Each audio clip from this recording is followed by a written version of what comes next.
Avoiding taxes often costs more than paying them. Moving forward with the Dekker team. Moving forward together with the Dekker team. We're honored that for over 35 years, we've been able to come alongside you, not only selling, buying, and investing in real estate over 3,117 times, coming alongside you to build your fund, build your fitness, build your finances, and even strengthen, heal, and flourish inside relationship. Mm-hmm. Investors. Yes. Investors sometimes get this thing wrong. Yeah, We've been there. There's a big difference, Yetta, between avoiding taxes, which now affects your decision making, and minimizing or efficiency in taxes. Right? Right. They're two different things. They are. And even if you're just earning an income, you're a self-employed person and you avoid paying taxes, that will bite you. That's right? that's gonna cost you more than just pay them. That's right. But what we're really talking about is real estate investments, right? And first of all, in your principal residence, the one you live in, your permanent residence, there is no capital gain on that. So that's a beautiful tax efficient. You're not avoiding taxes because there are no taxes on that. Right. But now we're talking about other investments, and we talked in segment B about the investor that decided not to sell an underperforming property because there would be some capital gains on it. That could cost them long term, because when you move into an effective property and now 20 years down the road, the difference is magnified so much that the original amount of capital gains tax is negligible compared to the growth that you've had by moving into a better property. Or a property that performs better. It may not be a better house or a better multifamily, or it may not need less maintenance. It may not be better in all your facets, and it is a more effective property for the purpose of investing. Right. Now, we talked briefly about tax efficiency. So, I've had many clients that have sold a piece of land. They've had it for 20 years or 30 years, or some of them it was given to them by a parent, and now it's got a lot of capital gains. But then I said, well, have you been deducting the taxes on the property that you've paid for those last 20 years? They said, no. Okay, well, go to your accountant and see what amount of those property taxes that you paid over 20 years you can write off against the capital gain, right? That's a cost of carrying that property. The cost of your accounting, the cost of the legal, the cost of the real estate, all of that comes off before capital gains. And then there are ways, like one person, they're not an elderly person, and I said, well, why don't you take that capital gains money? Let's say, again, that same example, right? 200 to 400.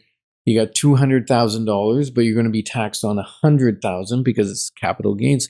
You take that $100,000, if you've got room, drop it in your RSP.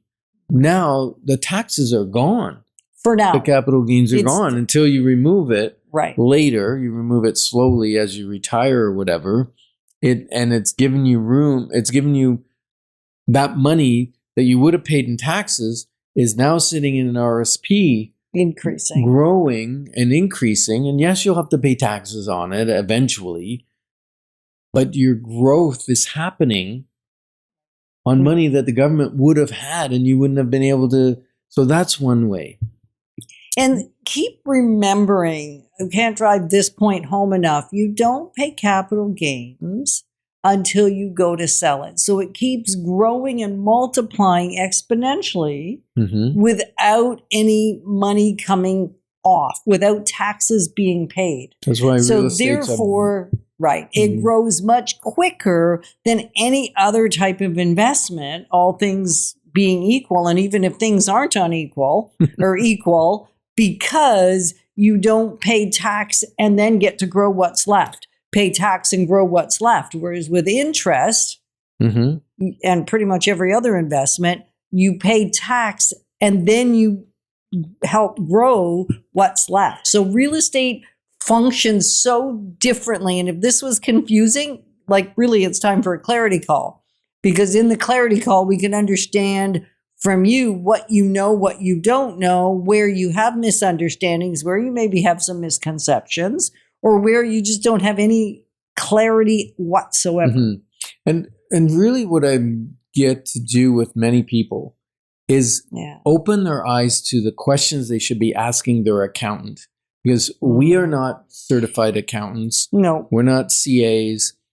I understand a lot of it, and I direct them to go ask your accountant this, ask them that. Maybe there's some tax efficiencies there that the accountant knows about, right? And look at different things, because capital gains isn't just on real estate. It's on if you're buying stocks and then you sell them and they sold for more than you paid for them. That's capital gains. Or maybe you've got capital losses that you can carry forward. Maybe you did buy some stocks and they went down and you sold them and they weren't inside a shelter like a TFSA or an RSP.